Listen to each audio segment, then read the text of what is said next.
बने, सिद्धि फल से आनंद देंगे। कोशिश कर बढ़े, सोच बुलंद करे।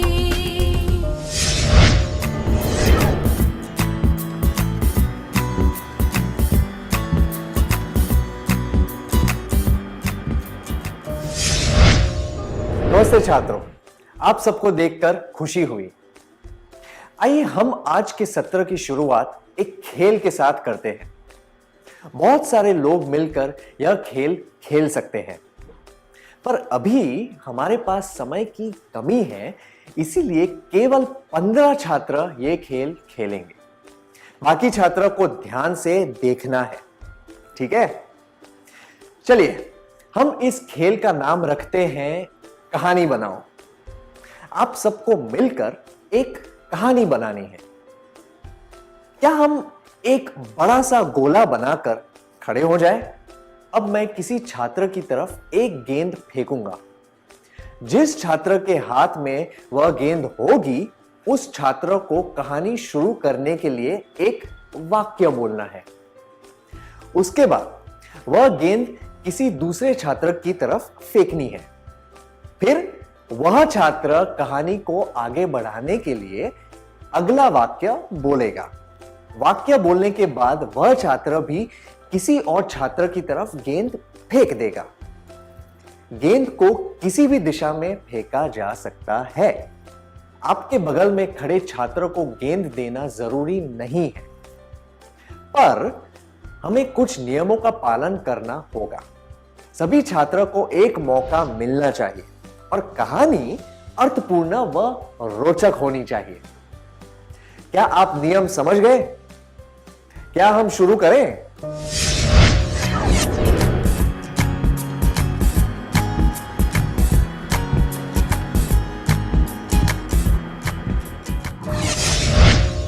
यह बहुत ही मजेदार था ना? हमने अभी क्या देखा? बहुत सारे लोगों ने मिलकर एक कहानी बनाई। जैसे जैसे हर छात्र एक वाक्य जोड़ता गया, वैसे वैसे कहानी आगे बढ़ती गई। कहानी में बहुत सारे बदलाव आए, पर कहानी अजीब नहीं लगी। कहानी अर्थपूर्ण तरीके से आगे बढ़ती रही और फिर समाप्त हो गई। आप सबने कहानी का कोई अंत सोचा होगा, पर जब कहानी खत्म हुई तो उसका अंत कुछ और ही निकला। पर उस अंत को आप सब ने स्वीकार किया, है ना? आप सब एक ही लक्ष्य की तरफ काम कर रहे थे। कहानी को पूरा करने में सबने अपना योगदान दिया था। अब हम अगला कार्यकलाप करेंगे। जैसे कि मैंने कहा था, हमारे पास समय और जगह की कमी है, इसीलिए अभी केवल एक समूह यह कार्यकलाप करेगा और बाकी के छात्र ध्यान से देखेंगे। जिन छात्रों को पहले मौका नहीं मिला था, अब उन्हें मौका दिया जाएगा। क्या 5 छात्र यहां आकर एक समूह बना सकते हैं? समूह में बैठे छात्र कार्यकलाप करेंगे और बाकी के छात्र देखेंगे कि समूह में लोग किस तरह से व्यवहार करते हैं। ठीक है? कल्पना कीजिए कि आप एक बाल मंडली शुरू करना चाहते हैं। समूह के सारे सदस्य को चर्चा करनी है कि बाल मंडली किस तरह का काम करेगी। तो क्या आप तैयार हैं सब?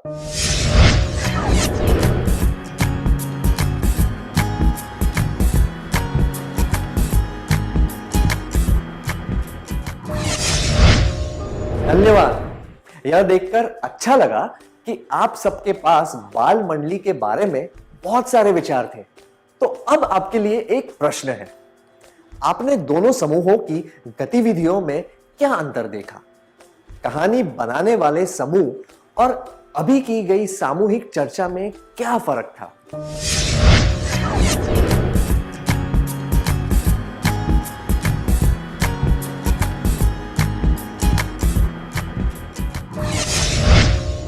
बहुत अच्छा प्रयास था, धन्यवाद। दोनों ही कार्य सामूहिक थे और देखने में एक जैसे थे, पर गौर से देखा जाए तो दोनों में कुछ अंतर थे। आइए हम उन दोनों गतिविधियों के बीच की समानता और फर्क के बारे में बात करते हैं। पहले समानता है। कहानी की तरह बाल मंडली का निर्णय भी सामूहिक प्रयास था। आगे क्या होने वाला है यह कोई नहीं बता सकता और वार्तालाप में नए नए मोड़ आ रहे थे। सब लोग अपने विचार एक दूसरे को बता रहे थे।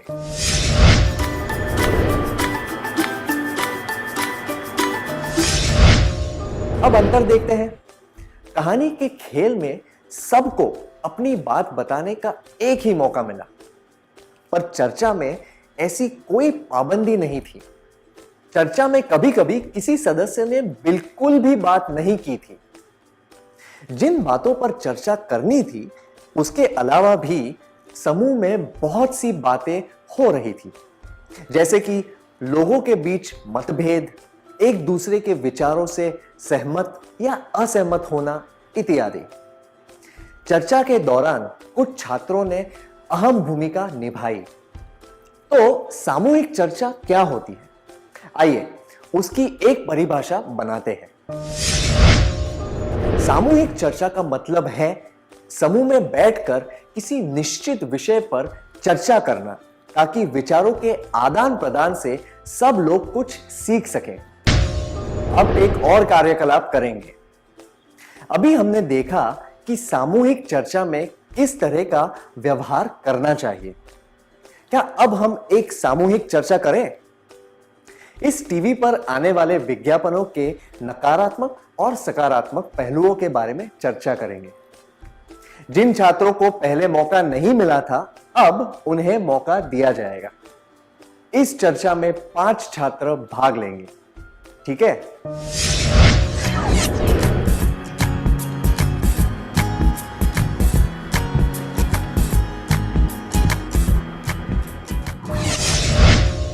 बहुत अच्छा प्रयास था, धन्यवाद। सामूहिक चर्चा के दौरान सबका अधिकार और जिम्मेदारी होती है कि वे अपने विचार व्यक्त करें। बिना भेदभाव और पक्षपात के सबकी बात सुननी चाहिए। अगर आप किसी बात से असहमत हो तो शिष्टता से अपनी असहमति जाहिर करनी चाहिए। सामूहिक चर्चा में एक दूसरे के विचारों को समझना भी जरूरी होता है। अगर चर्चा के दौरान बहुत शोर हो रहा हो तो इसका मतलब है कि व्यवस्थित वार्तालाप की जगह स्थिति अस्त व्यस्त हो रही है। चर्चा में बहुत सारे लोग भाग लेते हैं, इसीलिए जाने अनजाने में लोगों की भावनाओं का भी आदान प्रदान होने लगता है। अगर कोई व्यक्ति दृढ़ता से किसी के विचारों पर असहमति जताए तो दूसरे को गुस्सा आ सकता है। कुछ लोगों को यह भी लगता है कि उनकी बात कोई नहीं सुन रहा, पर सब लोगों को अपनी भावनाओं पर काबू रखने की कोशिश करनी चाहिए। असरदार सामूहिक चर्चा में नए नए विचार और दृष्टिकोण सामने आते हैं। जब नए विचार सामने आते हैं तो लोग उन विचारों को सुनकर स्वीकार करना चाहते हैं। इससे सामूहिक चर्चा सही दिशा में आगे बढ़ती है। सामूहिक चर्चा को सार्थक बनाने के लिए सभी सदस्यों को उचित समय पर नए विचार सामने रखने चाहिए। लोग उन विचारों को ठीक से समझकर स्वीकार कर पाए, उसके लिए विचारों को प्रमाणित करना जरूरी है। अपने विचार संक्षिप्त में और स्पष्ट रूप से बताने चाहिए। क्या हम सत्र का सार संक्षेप कर लें?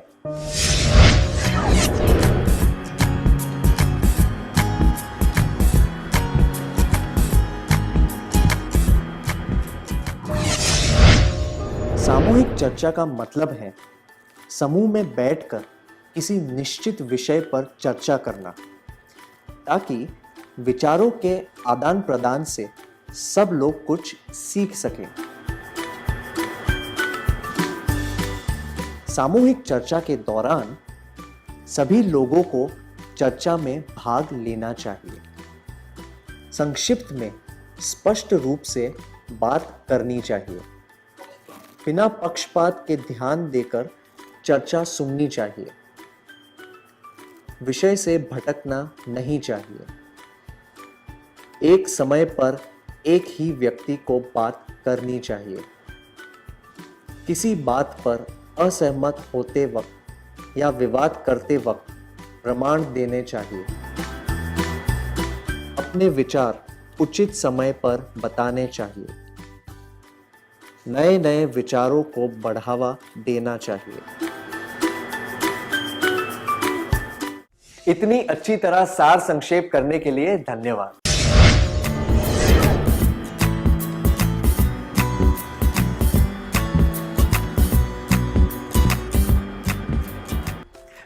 पिछले सत्र में हमने सामूहिक चर्चा और सामूहिक चर्चा में स्वीकार्य व्यवहार के बारे में सीखा था। अब हम सामूहिक चर्चा में अच्छी तरह भाग लेने के कुछ तरीके सीखेंगे। हम लोगों को उनके गुणों की वजह से पसंद करते हैं। क्या आप याद करके बता सकते हैं कि आपको उनके कौन से गुण पसंद हैं?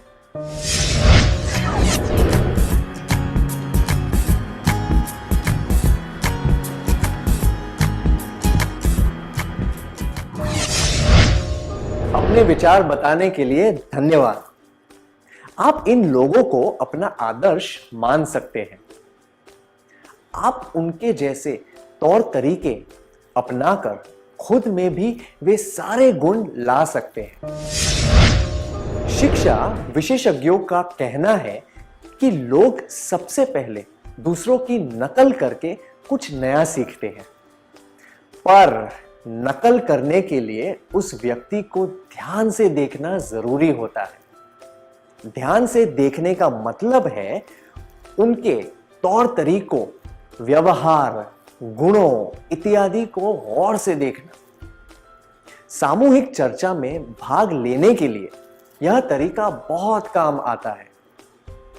किसी को ध्यान से देखकर हम खुद में वे सारे गुण ला सकते हैं। जब हम सामूहिक चर्चा में भाग लें, तब हमें ध्यान से देखना चाहिए कि लोग किस तरह से अपने विचार प्रकट करते हैं। लोग किस तरह किसी बात पर सहमति या असहमति व्यक्त करते हैं। लोग किस तरह से हाव भाव दर्शाते हैं।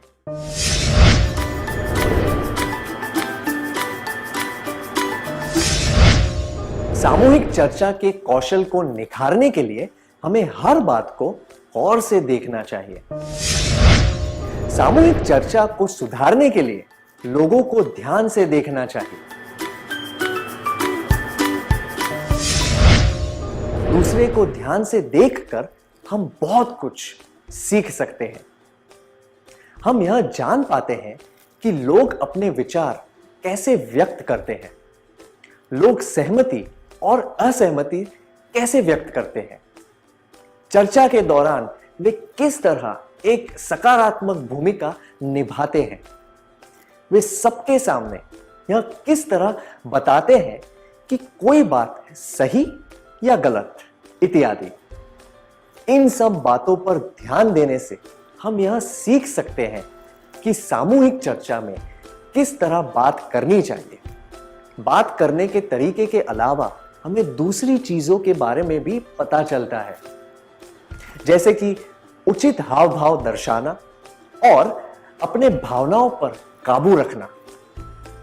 तो हम कह सकते हैं कि अपने कौशल को सुधारने का सबसे पहला तरीका है दूसरों को ध्यान से देखना। अगला तरीका है ध्यान से सुनना। हमें सुनना चाहिए कि दूसरे लोग किस तरह अपनी आवाज में बदलाव लाकर बात करते हैं। पहले एक सत्र में हमने देखा था कि ठीक से सुनना उतना ही जरूरी होता है जितना कि ठीक से बात करना। ध्यान देकर सुनने से हम विषय को अच्छी तरह समझ पाते हैं। हम यह पहचान पाते हैं कि चर्चा के दौरान कौन सी जरूरी बातें कही गई थी और कौन सी बातें जरूरी नहीं थी। हमें खुले दिमाग से सुनना चाहिए ताकि हम नए विचारों को समझ पाए।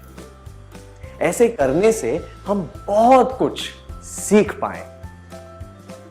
क्या आपने घर पर, स्कूल में या अपने दोस्तों के बीच ऐसे लोगों को देखा है जो ध्यान से बात सुनते हैं? क्या आप भी उनके जैसा बनना चाहते हैं? क्या आप इस बारे में सबको बताना चाहेंगे?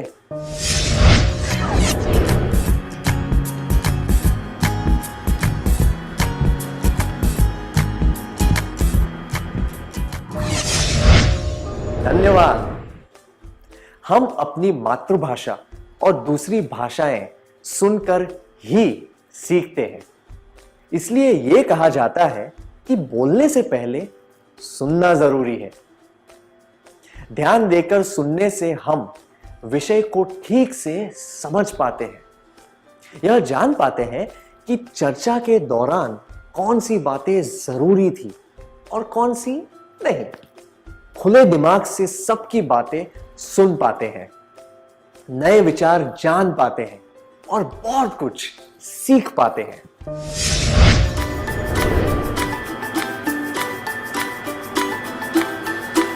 सामूहिक चर्चा को सुधारने के लिए लोगों को ध्यान से देखना चाहिए, ध्यान से बातें सुननी चाहिए। अगर आप ध्यान से नहीं सुनेंगे तो आप बिना सोचे समझे बोलते ही रहेंगे। इस वजह से यह हो सकता है कि आप कुछ जरूरी बातों पर ध्यान न दे पाए और नए विचार न जान पाए। सामूहिक चर्चा को सुधारने का अगला तरीका है तैयारी करना। आप एक नई शर्ट खरीदना चाहते हैं, उसके लिए आपको अपनी मां से पैसे लेने पड़ेंगे। पैसे देने से पहले मां आपसे बहुत सारे सवाल पूछेगी। आपको उनके सारे सवालों के जवाब देने पड़ेंगे। क्या आप दोनों इस दृश्य का अभिनय करके दिखा सकते हैं?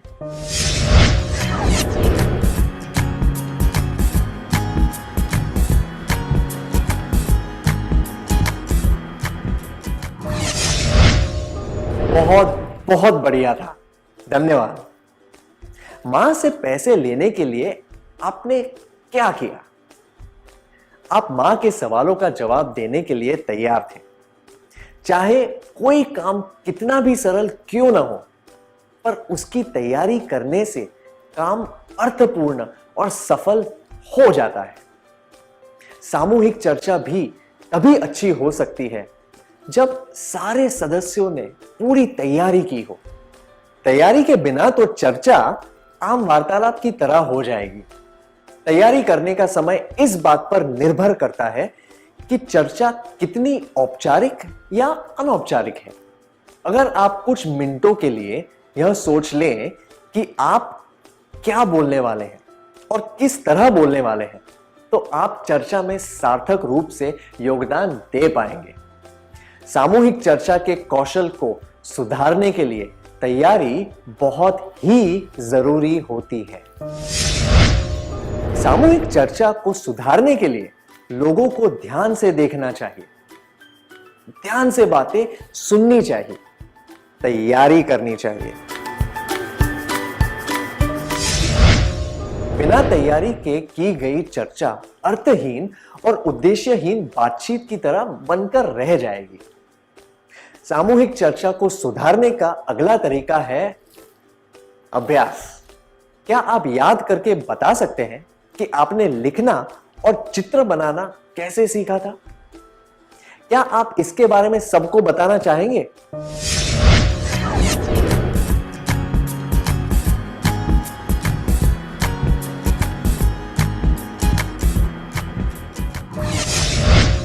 लिखना सीखने से पहले आपके हाथ में जो भी आता था, आप उससे आड़ी तिरछी लकीरें बनाने लग जाते थे। जैसे कि चौक, पेंसिल या पेन से किसी भी तरह की लकीरें बनाना। फिर आप सीधी लकीरें और गोले बनाने लग गए। उसके बाद आपने लकीरों को जोड़कर अक्षर लिखना सीखा। दूसरे शब्दों में कहें तो आप बार बार प्रयास करते रहे। जैसे कि एक कहावत है, करत करत अभ्यास ते जड़मति होत सुजान।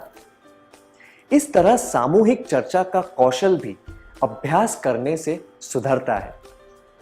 दोस्तों के साथ बैठकर किसी विषय पर चर्चा करने से भी आप सामूहिक चर्चा का अभ्यास कर सकते हैं। इस तरह के अभ्यास से आप औपचारिक और गंभीर सामूहिक चर्चा में भाग लेने के लिए आत्मविश्वास जुटा सकते हैं। सामूहिक चर्चा को सुधारने के लिए लोगों को ध्यान से देखना चाहिए, ध्यान से बातें सुननी चाहिए, तैयारी करनी चाहिए, अभ्यास करना चाहिए। अगला तरीका है सामूहिक चर्चा में भाग लेना। आप साइकिल चलाना चाहते हैं, आप ध्यान से देखते हैं कि दूसरे लोग साइकिल किस तरह चलाते हैं। आप देखते हैं कि लोग साइकिल पर किस तरह चढ़ते हैं, पैडल कैसे मारते हैं, साइकिल कैसे रोकते हैं, इत्यादि। अब आपको सैद्धांतिक रूप से पता है कि साइकिल कैसे चलाते हैं, पर आप अभी तक साइकिल पर बैठे नहीं हैं। क्या आप केवल साइकिल चलाने की सिद्धांतों को जानकर साइकिल चला पाएंगे? बिल्कुल भी नहीं। सिद्धांतों को प्रयोग में लाना भी जरूरी होता है। क्या अब हम एक कार्यकलाप करें? कल्पना कीजिए कि कोई व्यक्ति केवल साइकिल चलाने के सिद्धांतों के आधार पर साइकिल चलाने की कोशिश कर रहा है। क्या आप में से कोई इस दृश्य का अभिनय करके दिखा सकता है?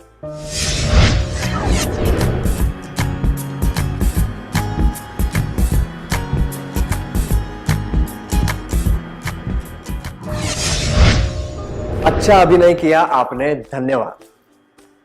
किसी भी कौशल जैसे कि साइकिल चलाना, खाना पकाना, तैरना इत्यादि, इनके लिए अभ्यास करना जरूरी होता है। उसी तरह सामूहिक चर्चा की सही परीक्षा तभी होती है जब आप वास्तव में किसी चर्चा में भाग लेकर अपने ज्ञान को प्रयोग में लाते हैं। सामूहिक चर्चा में भाग लेकर ही हम अपना आत्मविश्वास बढ़ा सकते हैं। शुरुआत में आप छोटे मोटे भूमिकाएं निभा सकते हैं। उदाहरण के लिए आप ध्यान से बातें सुन सकते हैं और किसी अच्छे विचार की सराहना कर सकते हैं। सामूहिक चर्चा के दौरान अहम बातों को लिख लेने से भी मदद मिल सकती है। बाद में आप और सक्रिय रूप से भाग ले सकते हैं, जैसे कि किसी के द्वारा कही गई बात के लिए उचित उदाहरण देना। सामूहिक चर्चा को सुधारने के लिए लोगों को ध्यान से देखना चाहिए, ध्यान से बातें सुननी चाहिए, तैयारी करनी चाहिए, अभ्यास करना चाहिए, चर्चा में भाग लेना चाहिए। अब हम एक कार्यकलाप करेंगे। आपको 8-8 लोगों को समूह बनाकर बैठना है। समूह में आप इनमें से किसी एक विषय पर चर्चा कर सकते हैं। क्या फिल्मों में गाने होने चाहिए? प्रयास कभी व्यर्थ नहीं जाते। स्कूल में भाषण देने के कौशल भी सिखाए जाने चाहिए और बच्चों को माता पिता के साथ समय बिताना चाहिए।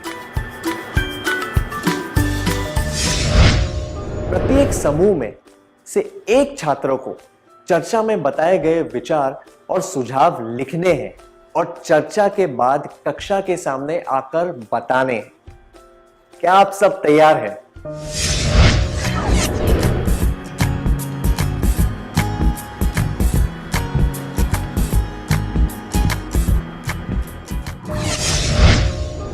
बहुत बढ़िया, आप सबको बधाई हो, धन्यवाद। आपने सामूहिक चर्चा से क्या सीखा? सामूहिक चर्चा में भाग लेने से हमें उस विषय के बारे में नई नई बातें जानने का मौका मिलता है और हमारा ज्ञान बढ़ता है। हम यह भी समझ पाते हैं कि लोग किसी विषय के बारे में किस तरह सोचते हैं और अपने विचार कैसे व्यक्त करते हैं।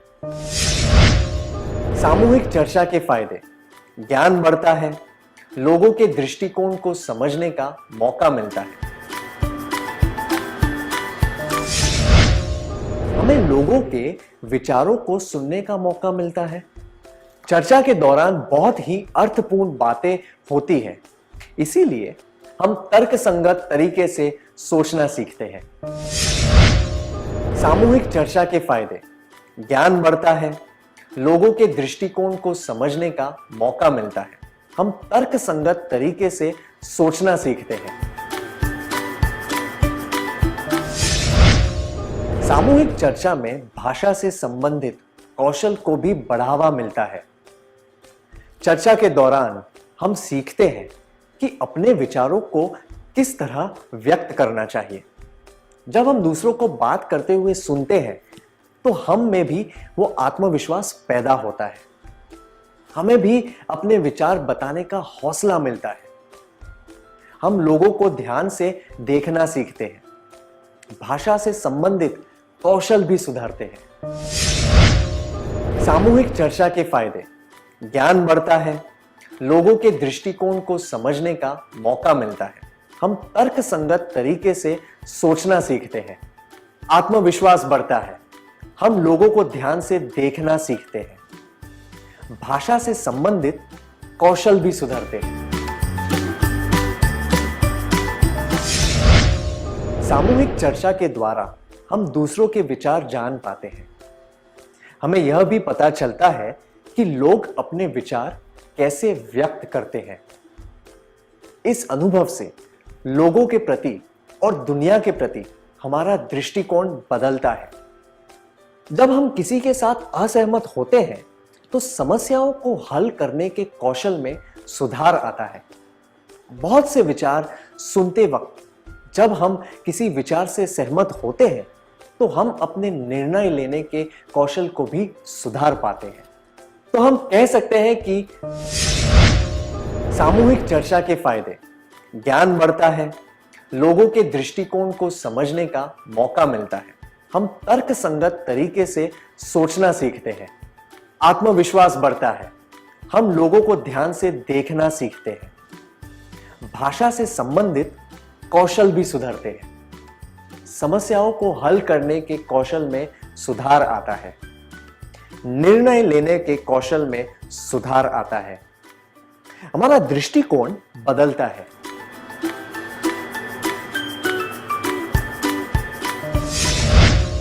क्या अब हम सत्र का सार संक्षेप कर लें?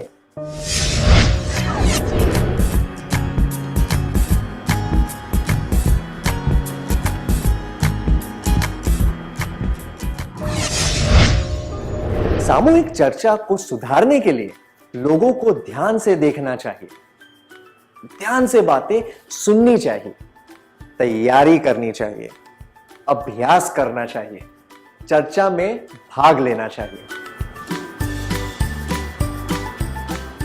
सामूहिक चर्चा करने से ज्ञान बढ़ता है, लोगों के दृष्टिकोण को समझने का मौका मिलता है, हम तर्कसंगत तरीके से सोचना सीखते हैं।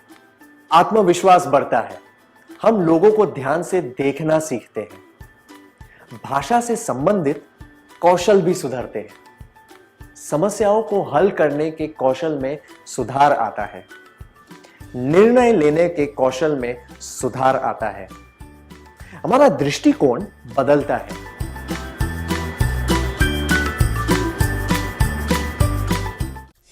इतनी अच्छी तरह सार संक्षेप करने के लिए धन्यवाद।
नमस्ते छात्रों, आप सबको देखकर खुशी हुई। इससे पहले के सत्र में हमने सामूहिक खेल और सामूहिक चर्चा के बीच में अंतर और उनकी समानताओं के बारे में जाना था। हमने यह भी सीखा था कि सामूहिक चर्चा में कैसे भाग लेना चाहिए और चर्चा को असरदार बनाने के लिए क्या करना चाहिए। इस सत्र में हम सीखेंगे कि चर्चा में भाग लेने वाले सदस्यों का मार्गदर्शन कैसे किया जा सकता है। क्या आपने कभी किसी खेल कूद के प्रशिक्षक को ध्यान से देखा है? वह खिलाड़ियों को किस तरह प्रशिक्षण देता है? प्रशिक्षक भी खिलाड़ियों के साथ साथ खेलता रहता है। इसी तरह हम भी सामूहिक चर्चा में भाग लेते हुए चर्चा को एक दिशा दे सकते हैं। मुझे यकीन है कि आप सबने इंद्रधनुष तो जरूर देखा होगा। कृपया 5-5 लोगों के समूह बनाकर बैठ जाएं। समूहों में आपको इंद्रधनुष के अलग अलग पहलुओं के बारे में चर्चा करनी है। वैज्ञानिक, साहित्यिक, भावनात्मक और सौंदर्य से संबंधित। आप इन सब बातों के बारे में चर्चा कर सकते हैं। इंद्रधनुष कैसे बनता है? इसके रंग कितने मनमोहक होते हैं? इंद्रधनुष पर लिखी गई कोई कविता, इंद्रधनुष को देखकर मन में आने वाले विचार इत्यादि।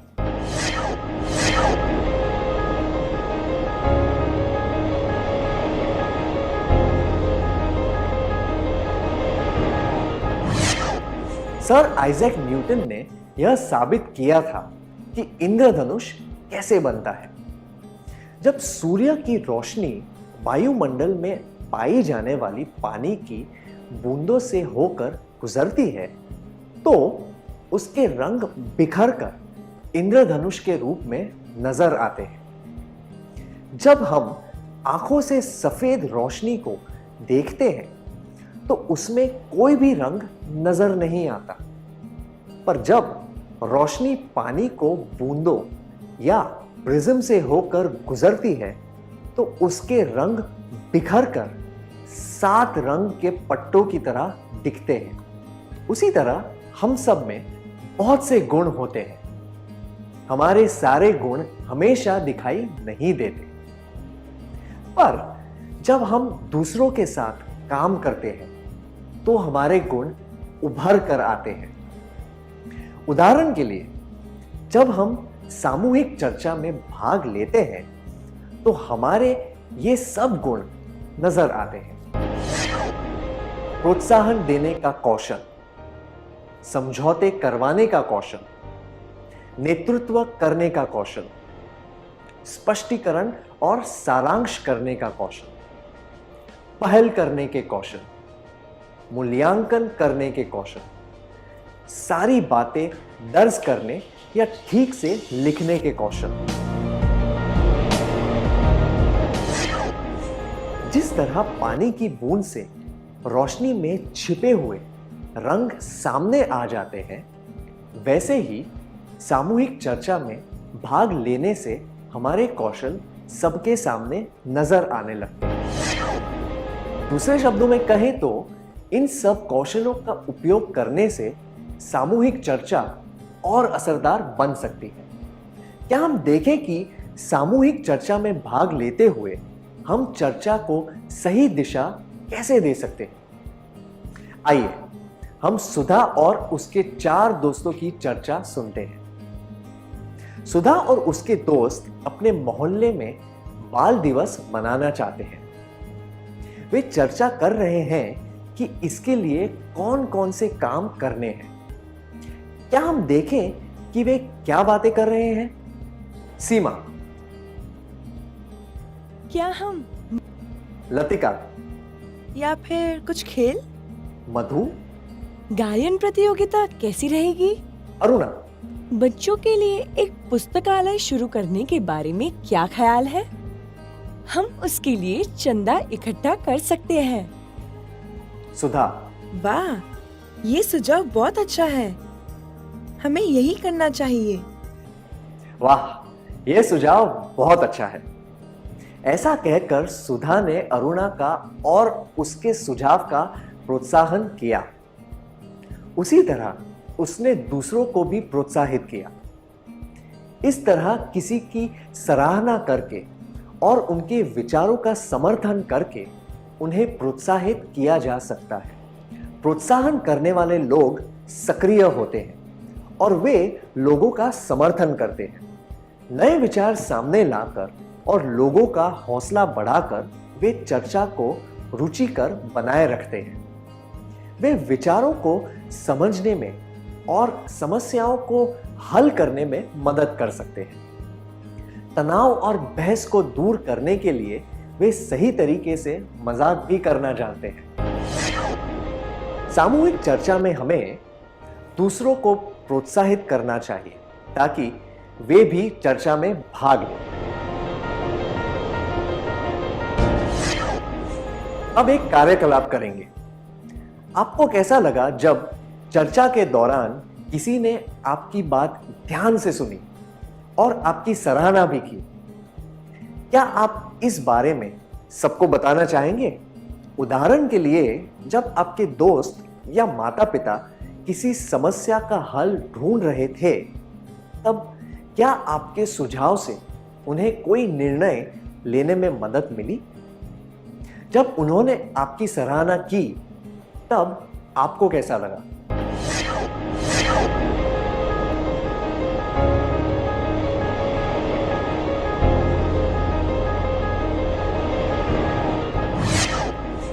धन्यवाद। आइए देखते हैं कि सुधा और उसके दोस्तों की चर्चा में क्या हो रहा है। अरुणा, हमें बाल पुस्तकालय के लिए चंदा इकट्ठा करना चाहिए। सुधा, ये तो बहुत अच्छा सुझाव है। हमें ऐसा जरूर करना चाहिए। सीमा, पर मुझे तो इसमें कुछ भी उपयोगी नजर नहीं आता। मधु, तुम ऐसा क्यों कह रही हो? सीमा, जब पास में ही एक सार्वजनिक पुस्तकालय है, तो हमें और एक पुस्तकालय की क्या जरूरत है? अरुणा, क्या ऐसा कोई नियम है कि सार्वजनिक पुस्तकालय के पास बाल पुस्तकालय नहीं होना चाहिए? सीमा, ऐसा कोई भी नियम नहीं है, पर जब हम सार्वजनिक पुस्तकालय को अच्छी तरह काम में ले सकते हैं, तो दूसरा पुस्तकालय खोलने की क्या जरूरत है? मधु, हमें लतिका की भी बात सुननी चाहिए। उसे अब तक कुछ भी कहने का मौका नहीं मिला है। क्या आप में से कोई 5 लोग इस दृश्य का अभिनय करके दिखा सकते हैं? सीमा बाल पुस्तकालय खोलने के विचार की आलोचना करती है। लतिका, अरुणा जोर से और दृढ़ता से कहती है कि बाल पुस्तकालय होना ही चाहिए। सुधा बाल पुस्तकालय खोलने का समर्थन करती है। मधु लतिका को बात करने के लिए प्रोत्साहित करती है। हमने देखा कि जरूरत पड़ने पर मधु हमेशा बीच में आकर स्थिति को संभाल लेती। सीमा ने जब आलोचना की, तब मधु ने कहा, तुम ऐसा क्यों कर रही हो? और उसने लतिका को भी बात करने का मौका दिया। मधु बात को बिगाड़ने नहीं देती। इस तरह वह एक समझौता करने वाले की भूमिका निभा रही थी। समझौता करने वाले लोग सामाजिक स्वभाव के होते हैं। वे ऐसे लोगों को सबके सामने लाते हैं जो अपने शर्मीलेपन की वजह से ज्यादा बात नहीं कर पाते। वे लोगों को अपनी बात कहने का अवसर देते हैं। समझौता करवाने वाले लोग दूसरे के साथ मिलकर अच्छी तरह काम कर पाते हैं और समूह को एकजुट रख के मदद करते हैं। वे सहनशील होते हैं और दूसरों के साथ अच्छे रिश्ते बनाकर रखते हैं। वे सब्र से काम लेते हैं और व्यवहार कुशल होते हैं। उन्हें दूसरों की भावनाओं और जरूरतों की समझ होती है। वे किसी भी झगड़े को आसानी से सुलझा पाते हैं। वे अड़ियल लोगों से भी काम निकलवा लेते हैं, क्योंकि वे गुस्से से नहीं बल्कि दृढ़ता से बात करते हैं। अगर मधु बीच में नहीं आती तो अरुणा और सीमा की बातचीत झगड़े में बदल सकती थी। इसीलिए सामूहिक चर्चा के दौरान बहस और झगड़ा नहीं करना चाहिए। एक दूसरे की बात को समझकर एक मत होने की कोशिश करनी चाहिए। सामूहिक चर्चा में हमें दूसरों को प्रोत्साहित करना चाहिए ताकि वे भी चर्चा में भाग लें। एक दूसरे के साथ बहस करने के बजाय एक मत होकर कोशिश करनी चाहिए।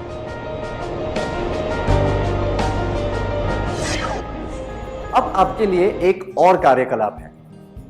आप एक वर्ग पहेली पूरी करने की कोशिश कर रहे हैं। आपका छोटा भाई आपको चुपचाप देख रहा है। पहेली में एक ही शब्द भरना बाकी है, पर आपको कुछ समझ नहीं आ रहा। आप जल्दी से पहेली खत्म करना चाहते हैं। आप अपने भाई से पूछते हैं, तुम कब से मुझे देख रहे हो? क्या तुम्हें पता है कि यह शब्द कौन सा हो सकता है? वह कुछ सुझाव देता है और उससे आपकी पहेली पूरी हो जाती है। क्या आपने कभी किसी शर्मीले या शांत व्यक्ति को किसी चीज में भाग लेने के लिए प्रोत्साहित किया है? भाग लेने पर क्या उन व्यक्तियों ने कोई सराहनीय काम कर दिखाया है? क्या आप ऐसे अनुभव के बारे में सबको बताना चाहेंगे?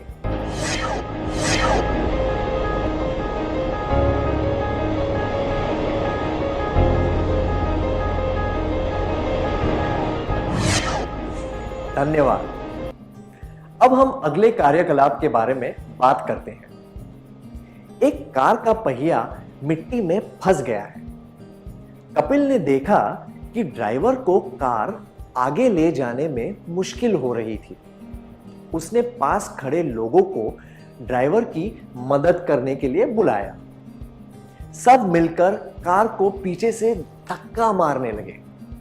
कपिल वहीं खड़ा होकर इस तरह निर्देश देने लगा, हाँ, अब जोर से धक्का लगाओ।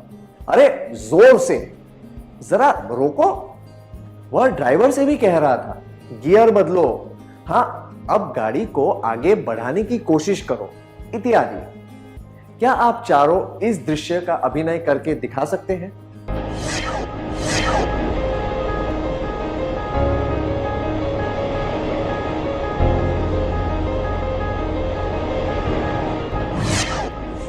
बहुत बढ़िया अभिनय था, धन्यवाद। हमने देखा कि एक मुश्किल स्थिति में कपिल ने सब कुछ अपने हाथ में ले लिया और अच्छी तरह नेतृत्व किया। क्या हम देखें कि नेतृत्व करने का कौशल सामूहिक चर्चा में किस तरह काम आता है? आइए देखते हैं कि जब मधु ने लतिका को बात करने का मौका दिया तब क्या हुआ। लतिका, केवल 4 दिन रह गए हैं पुस्तकालय शुरू करने के लिए। अरुणा, सीमा, हमें बाल पुस्तक जहाँ चाह वहाँ राह। हम चाहे तो कुछ भी कर सकते हैं। मधु, क्या हम थोड़ा सब्र से काम ले सकते हैं? हम लतिका को बोलने का मौका देंगे, तभी तो उसकी बात सुन पाएंगे। लतिका, हमें बताओ कि तुम क्या कहना चाहती हो? लतिका, बाल पुस्तकालय की आवश्यकता है, पर केवल 3 दिनों में हम पुस्तकालय नहीं खोल सकते। हमें जगह चाहिए, किताबें चाहिए। सारे किताबों को विषय के अनुसार जमाना भी तो होगा। इतना काम हम 3 दिनों में नहीं कर पाएंगे। क्या 5 लोग यहां आकर इस दृश्य का अभिनय करके दिखा सकते हैं? लतिका बता रही है कि 3 दिनों में पुस्तकालय शुरू करना मुश्किल है। सीमा लतिका की बात काट रही है। अरुणा लतिका की बात काट रही है। सुधा। मधु अरुणा और सीमा को चुप करवाती है, लतिका को बात करने के लिए प्रोत्साहित करती है।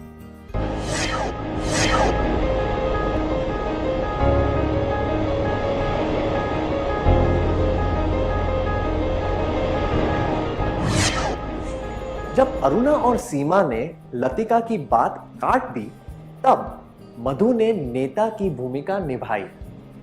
उसने सकारात्मक रूप से सामूहिक चर्चा को नियंत्रित किया। उसने न केवल चर्चा को बल्कि चर्चा में भाग लेने वाले लोगों को भी नियंत्रण में रखा। उसने पहल की और बाधाएं आने पर पूरी दृढ़ता के साथ सारी स्थिति को संभाला। मधु ने यह ध्यान रखा कि किसी भी तरह की बहस और उलझन न हो। मधु के जैसे नेता लोगों के गुणों को पहचानकर उन्हें सही तरीके से सामने ला सकते हैं। वे गुस्से या बल का प्रयोग किए बिना अपना काम कर लेते हैं। जब स्थिति ठीक न हो तो वे थोड़ा व्याकुल हो सकते हैं, पर वे सब कुछ सही परिणाम तक पहुंचाने में सक्षम होते हैं। इसीलिए उचित तरीके से सामूहिक चर्चा का नेतृत्व करना जरूरी होता है, ताकि चर्चा का लक्ष्य पूरा हो सके। सामूहिक चर्चा में हमें दूसरों को प्रोत्साहित करना चाहिए ताकि वे भी चर्चा में भाग लें। एक दूसरे के साथ बहस करने के बजाय एक मत होकर कोशिश करनी चाहिए। जरूरत पड़ने पर नेतृत्व करना चाहिए। क्या अब हम सत्र में सीखी हुई बातों का सार संक्षेप कर लें?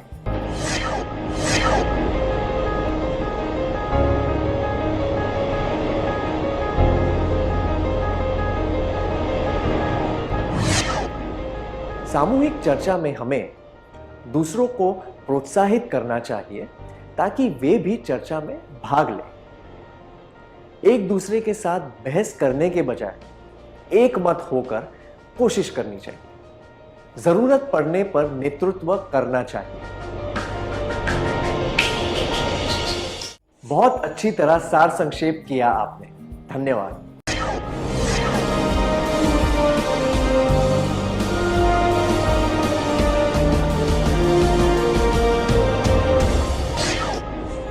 आइए हम फिर से उस चर्चा पर ध्यान देते हैं। जब लतिका की बात खत्म हुई तब मधु ने कहा, इसका सार यह है कि हमें पुस्तकालय तो चाहिए, पर इतने कम समय में यह संभव नहीं है। ठीक कहा मैंने? लतिका ने सहमति दिखाते हुए अपना सिर हिलाया। मधु ने संक्षिप्त में और स्पष्ट रूप से लतिका की बातों का सार बताया। उसने सामूहिक चर्चा के उद्देश्य को भी स्पष्ट रूप से सबके सामने रखा। उसने यह समझाया कि चर्चा करने का मकसद क्या है। उसने यह बात विस्तार से बताई कि आगे क्या करने की जरूरत है, और उसके लिए उसने सारे साथियों की राय ली। चर्चा में बताए गए सारे विचारों को उसने ठीक से सार बताया। अगर कोई व्यक्ति अच्छी तरह सारांश प्रस्तुत न करे तो चर्चा का उद्देश्य पूरा नहीं हो सकता। इसीलिए सामूहिक चर्चा में उभरने वाले विचारों का स्पष्टीकरण और सारांश करना जरूरी होता है। सामूहिक चर्चा में हमें दूसरों को प्रोत्साहित करना चाहिए ताकि वे भी चर्चा में भाग लें। एक दूसरे के साथ बहस करने के बजाय एक मत होकर कोशिश करनी चाहिए। जरूरत पड़ने पर नेतृत्व करना चाहिए। विचारों का स्पष्टीकरण और सारांश करना चाहिए।